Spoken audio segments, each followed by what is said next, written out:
Assalamualaikum. Halo siswa kelas 6 yang hebat, tangguh, dan kreatif. Bagaimana kabar kalian hari ini? Wah, alhamdulillah. Semua dalam kondisi yang sehat dan semangat. Jangan lupa untuk bahagia ya. Jumpa lagi dengan Bu Maila. Hari ini kita akan belajar tema 9, subtema 2, muatan pembelajaran ilmu pengetahuan alam dengan materi benda angkasa luar dan rahasianya. Apakah kalian sudah siap untuk belajar? Oke, kalau begitu, mari kita belajar bersama-sama. Pernahkah kalian mengamati langit pada malam hari yang cerah? Wah, pasti kalian akan melihat bintang yang bertebaran di langit malam. Apa ya itu bintang? Bintang adalah benda langit yang berbentuk bola besar dan panas serta dapat memancarkan cahaya. Bintang bersuhu sangat panas karena di dalamnya terdapat pembakaran gas hidrogen menjadi helium dalam suatu proses yang disebut reaksi fusi. Hal inilah yang menyebabkan bintang sangat panas dan bersinar terang. Suatu bintang terbentuk di kumpulan awan debu di ruang angkasa yang disebut nebulae.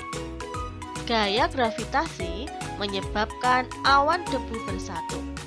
Semakin banyak awan debu bersatu, gaya gravitasi semakin besar, sehingga terbentuk protostar atau calon bintang. Ketika bagian inti protostar cukup panas, akan terjadi reaksi fusi dan sebuah bintang muda terbentuk. Nah, selama proses reaksi fusi, di dalam inti bintang terbentuk besi. Hal ini menyebabkan umur bintang habis. Bintang berukuran kecil menciut menjadi bintang kerdil. Bintang berukuran besar meledak, yang ledakannya disebut dengan supernova. Berdasarkan warna dan ukuran, bintang dikelompokkan menjadi bintang kecil berwarna merah dan tidak bersinar terang, bintang berukuran sedang berwarna kuning, yang contohnya adalah matahari, dan bintang berukuran besar berwarna biru dan bersinar terang. Semakin besar ukuran bintang, bintang semakin panas dan bersinar terang. Semakin kecil ukuran bintang, semakin lama usianya. Bintang berukuran besar bersinar lebih terang, tetapi akan meledak lebih cepat. Tahukah kalian bahwa suatu bintang dalam galaksi yang dikelilingi berbagai benda langit akan membentuk sebuah sistem? Salah satu sistem bintang ini disebut tata surya, di mana bumi menjadi salah satu anggotanya. Dalam tata surya, matahari menjadi bintangnya. Sementara itu, berbagai benda langit yang mengelilingi matahari adalah planet dan berbagai benda langit lainnya seperti satelit, komet, dan asteroid. Bintang adalah benda langit luar angkasa yang memiliki ukuran besar dan memancarkan cahaya sebagai sumber cahaya. Bintang terdekat dengan bumi adalah matahari. Tahukah kalian, volume matahari hampir 1 juta kali volume bumi. Wow, luar biasa! Matahari memiliki gaya gravitasi yang sangat besar, yaitu 28 kali lebih besar daripada gaya gravitasi bumi. Adanya gravitasi matahari menyebabkan daya tarik-menarik antara matahari dengan planet dan benda-benda langit lainnya. Hal inilah yang menyebabkan planet dan benda langit selalu beredar mengelilingi matahari, sehingga matahari disebut sebagai pusat tata surya. Jarak bumi dengan matahari kira-kira 150 juta kilometer. Matahari berotasi pada sumbunya dengan arah rotasi dari barat ke timur. Periode rotasi matahari pada bagian ekuatornya adalah 34 hari, sedangkan pada bagian kutubnya 27 hari. Perbedaan rotasi tersebut karena matahari berbentuk gas, sehingga bagian ekuator dan kutubnya mempunyai gerak yang berbeda. Matahari merupakan bola gas panas yang berpijar. Bola gas tersebut terdiri atas gas hidrogen sebesar 70%, gas helium 25%, dan gas lainnya seperti oksigen, karbon, nitrogen, dan belerang 5%. Nah, sekarang mari kita pelajari tentang lapisan-lapisan matahari. Lapisan matahari ada inti matahari, fotosfer, kromosfer, dan korona. Inti matahari merupakan lapisan dalam matahari. Suhunya mencapai 15 juta derajat Celcius. Wah, panas sekali ya. Panas ini diduga berasal dari reaksi termonuklir atau reaksi penggabungan atom-atom hidrogen menjadi helium. Lapisan yang kedua yaitu fotosfer. Fotosfer memiliki tebal 350 km. Fotosfer ini memancarkan cahaya yang sangat kuat. Suhunya diperkirakan 6000 derajat Celcius. Lapisan yang ketiga yaitu kromosfer. Kromosfer merupakan lapisan gas di atas fotosfer. Ketebalannya 16.000 km. Lapisan bawah dekat fotosfer bersuhu 4000 derajat Celcius. Sedangkan lapisan paling atas 10.000 derajat Celcius. Kromosfer tampak seperti cincin berwarna merah ketika terjadi gerhana matahari total. Lapisan yang keempat yaitu korona. Korona merupakan lapisan matahari paling luar. Ketebalannya 2,5 juta kilometer.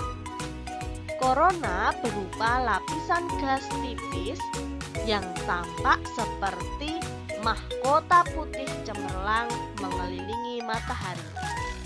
Suhunya mencapai 1 juta derajat Celcius. Lapisan ini dapat diamati setiap saat melalui teleskop. Nah, selanjutnya kita akan mempelajari benda langit yang bernama asteroid dan meteoroid. Serta kita akan membandingkan asteroid, meteoroid, meteorit, dan meteor. Apa ya perbedaannya? Penasaran kan? Yuk kita belajar bersama-sama. Yang pertama, yuk kita pelajari asteroid. Apa itu asteroid? Asteroid merupakan gugusan benda langit berukuran lebih kecil dari planet yang mengelilingi matahari pada lintasan tertentu. Asteroid disebut juga planet kecil atau planet minor atau planetoid. Mengapa ya? Karena asteroid diduga berasal dari sisa-sisa bahan planet yang gagal membentuk planet. Sebagian besar lintasan asteroid terletak di antara planet Mars dan Jupiter. Asteroid ini membentuk daerah yang disebut sabuk asteroid. Beberapa asteroid terlempar keluar orbit asteroid sehingga tidak berada di sabuk asteroid lagi. Apa ya sebabnya? Sebabnya adalah adanya pengaruh gaya gravitasi planet Jupiter yang besar. Asteroid yang pertama kali ditemukan adalah Ceres pada tanggal 1 Januari 1801.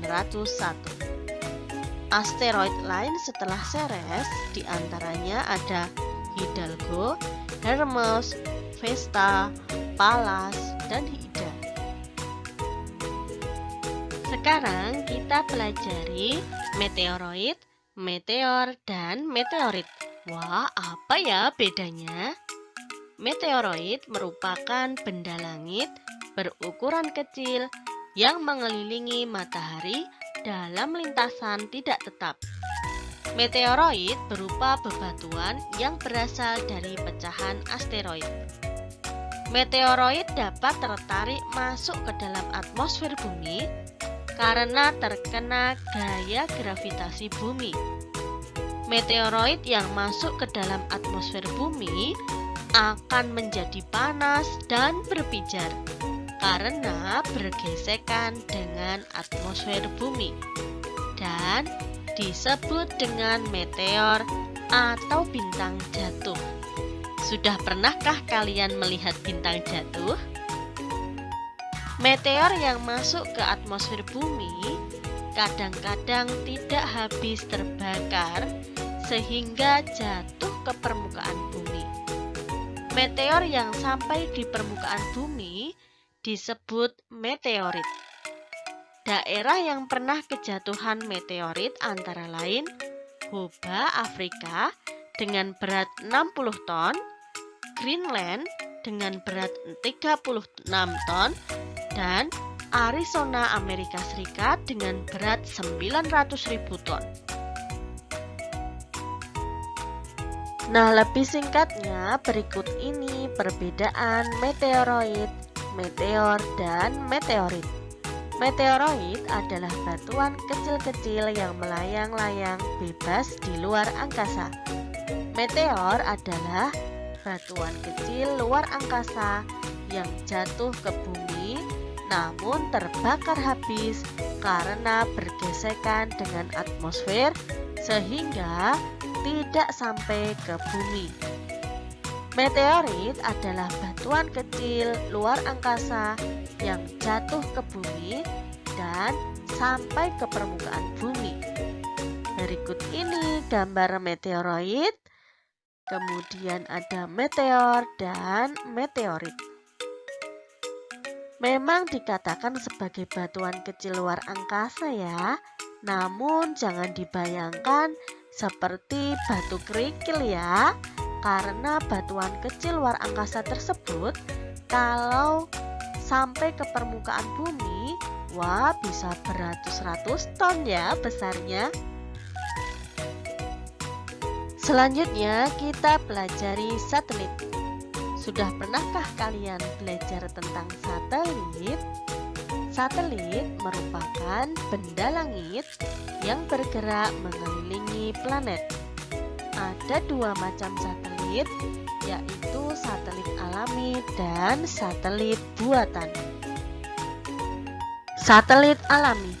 Satelit alami adalah satelit yang terbentuk secara alami. Meski punya ribuan satelit buatan, bumi kita hanya punya satu satelit alami, yaitu bulan. Jumlah satelit alami di planet lainnya berbeda-beda. Namun, planet luar memiliki lebih banyak satelit alami. Bahkan, jumlah satelit alami di planet luar bisa bertambah loh. Perhatikan tabel berikut ini. Dalam tata surya kita ada 2 planet yang tidak memiliki satelit, yaitu Merkurius dan Venus.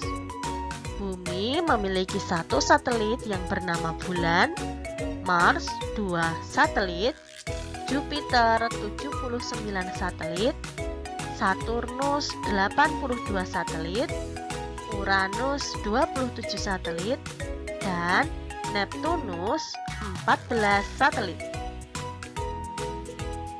Bumi memiliki 1 satelit alami. Apa ya namanya? Ya, betul. Satelit alami Bumi adalah bulan. Permukaan bulan tidaklah rata, tetapi berbukit-bukit dan memiliki banyak kawah. Daerah bulan yang tampak terang memiliki permukaan yang berbukit-bukit atau dataran tinggi dan penuh kawah. Sedangkan daerah yang tampak gelap adalah permukaan yang memiliki sedikit kawah. Daerah tinggi di bulan disebut mare.